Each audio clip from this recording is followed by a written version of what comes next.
Just a few months ago, it was hard to even imagine Northwestern having a worse season than they had last year, coming off that 1-11 season in 2022. But then news of the hazing scandal broke. A hazing scandal that severely impacted the Northwestern football program, but also other athletic programs across the university. The Wonder Boy and Pat Fitzgerald, head coach at Northwestern for 17 years, was let go, and now the team is in shambles, which is going to probably lead to another disastrous season in 2023. So welcome back to the Gridiron Expert, guys. Ready to break down everything you need to know about Northwestern football heading into this upcoming college football season. As always, please continue to like, comment, subscribe, share our videos, and of course, check out everything down in the description below, including our expert picks over on our website, thegridironexpert.com. Some of the best college football and NFL spread picks in the country over there, beating out over 80% of the national handicappers each of the last 5 years. So if you want guaranteed money right back in your pocket, if you want a guaranteed winning season, and really the best customer service our team can provide, this is the place for you. You're not going to find a place like this anywhere else in the country, one of the lowest prices in the country. Go sign up and join our team today. Check out our Patreon account as well for exclusive college football content year-round, becoming a member of our Patreon Wall of Fame. And, of course, send us some gear. We've got nothing against Northwestern right now. Send us some Northwestern gear. We can represent them in every single GE video, or whoever your team may be. We'd love to continue to expand our Gridiron Nation from coast to coast. So again, guys, the Wildcats are going to be in more than likely for a very brutal 2023 season. It's hard to believe this team, Northwestern, they were in the Big Ten Championship in 2018 and 2020, and we kind of praised Pat Fitzgerald for the job that he did in Evanston, and he did. He did a decent job, right? But then in 2019 they go 3-9. Then in 2021 they go 3-9. Then last year they go 1-11. You could almost argue there's been more bad than good, or at least a relatively equal amount during Fitzgerald's tenure. And now he's gone.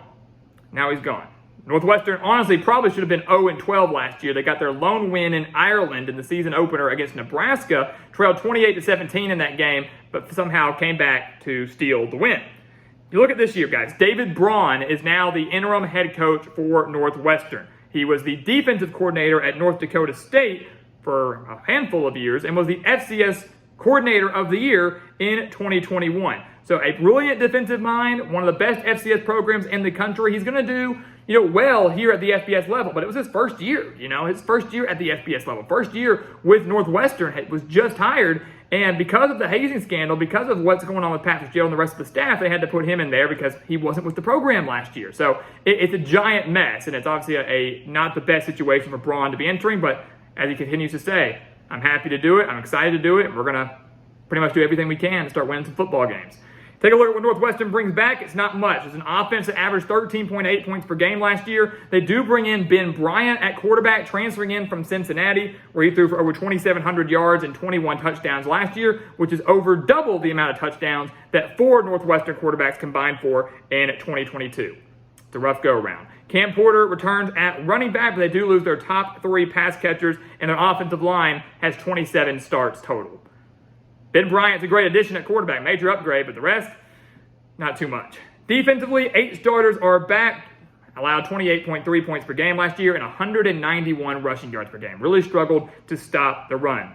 Their top 4 tacklers are back, which is huge. Bryce Gallagher and Xander Mueller both return at linebacker, which is a huge get for Northwestern, not just from a talent standpoint, but from a leadership standpoint as well, especially during these very tough times. The secondary, though, honestly, will be the strength for the Wildcats. Going to have a relatively strong secondary, so you got to hope that the passing defense remains as decent as it was last year, and the running defense, that front 7, steps up and just improves from 191 rushing yards per game, get it down to about 160. That would be a significant improvement.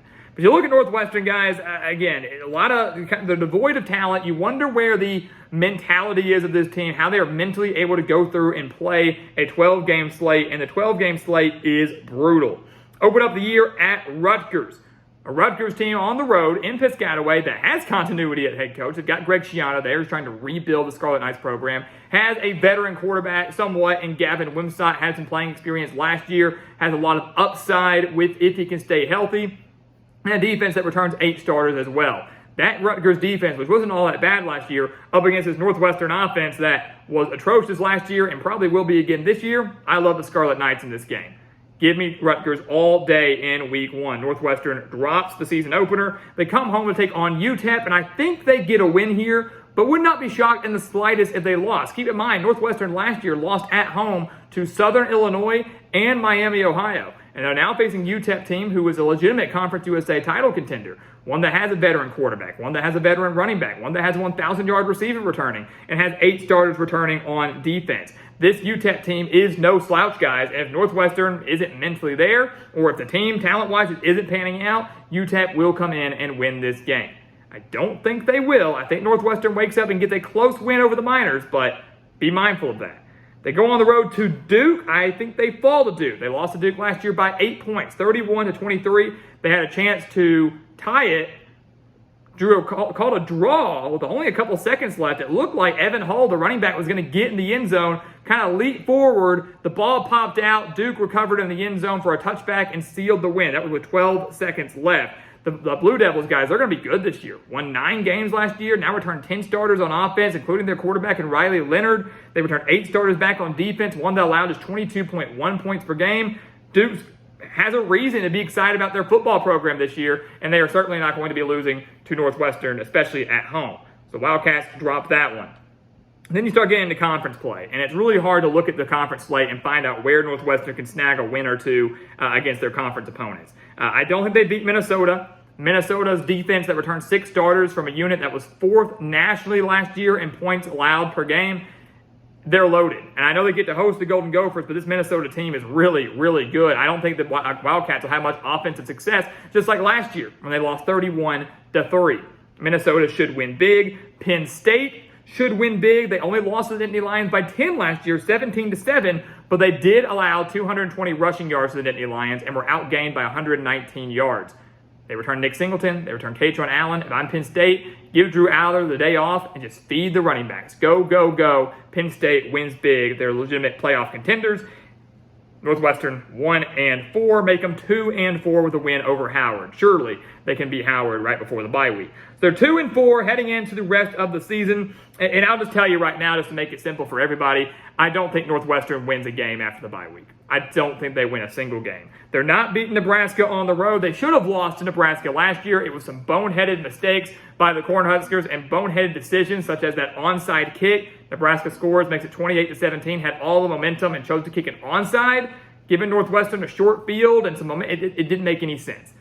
I actually believe that if Nebraska actually kicks the ball deep, they win the game, and Northwestern goes 0-12. So now the game is in Lincoln, new coach, a lot of more talent coming back than people realize. They fall to Nebraska. They will fall to Maryland. Maryland's offense is going to be a little too much for the Northwestern defense to handle. Solid passing attack with Talia Tagovailoa. Roman Hemby at running back could torch this running defense if they don't improve enough. I just don't see them having much success against the Terrapins team that some could argue has the best team yet under Mike Locksley. So something to be mindful of there.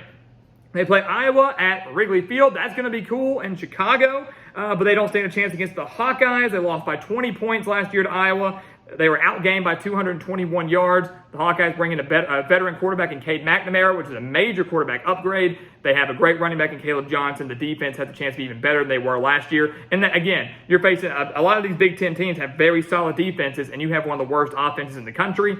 It's not going to bode well for you. It should also be noted that Nebraska, Maryland, and Iowa, all those teams are coming off a bye week when Northwestern plays them. So Northwestern gets these guys when they're well rested, which is very, very unfortunate. So they fall to Iowa. They fall on the road to Wisconsin. They lost 42-7 to the Badgers last year, and it very well could be worse this year. Tanner Mordecai, Braylon Allen, solid O-line, solid receivers, 8 starters back on defense. Luke Fickell going to make an immediate impact in Madison. They don't beat Wisconsin. And then you could argue that Purdue's a winnable game. Senior day, why not? Let's give them a conference win, but I'm not doing it. Like, you look at it and go, well, let's just, some people just pencil that in. No, I don't think Purdue's going to be much of anything either, but especially with a new coach and Ryan Walters, going to have to go through some growing pains, but they've got a veteran OC in Graham Harrell. They've got a decent quarterback in Hudson Card.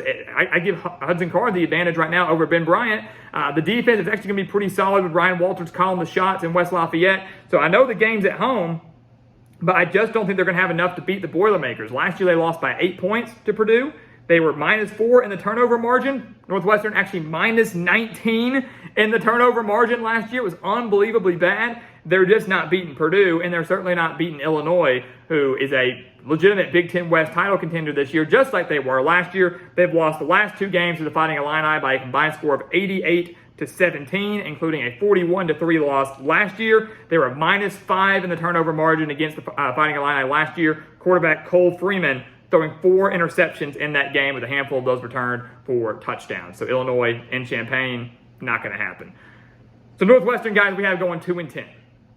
2-10, and that honestly could be generous. You easily could see another 1-11 year, because I'm not completely sold on that UTEP game. But either way, this isn't a bowl team. This isn't a team that's going to really strike fear into anybody.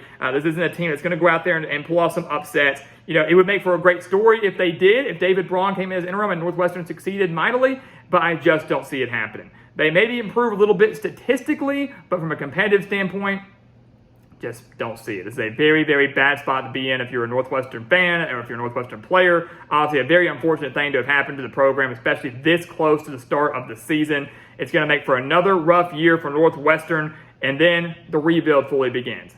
The season ends, Northwestern figures out who their permanent head coach is going to be, and whoever that may be, they come into Evanston and they try to rebuild this Wildcats program into a Big Ten title contender, just like Pat Fitzgerald had them from time to time.